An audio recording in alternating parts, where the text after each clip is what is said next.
О, сорлы.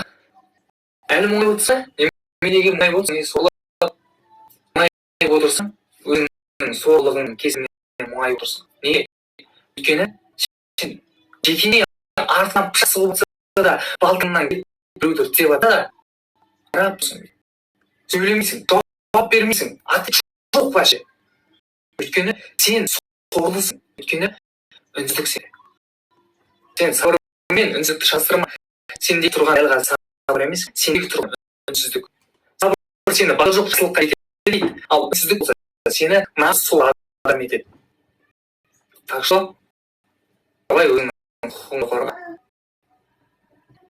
Әйтпесе до конца өміріңнің соңына дейін сорлы етесің.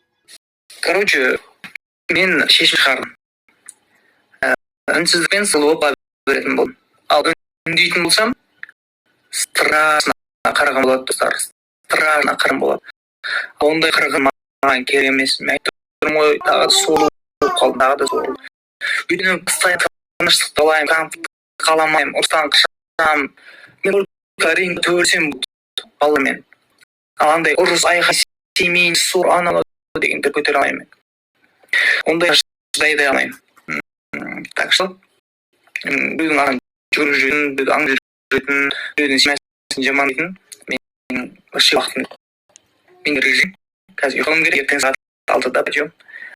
Даму үстіндеміз, бірге дамымыз.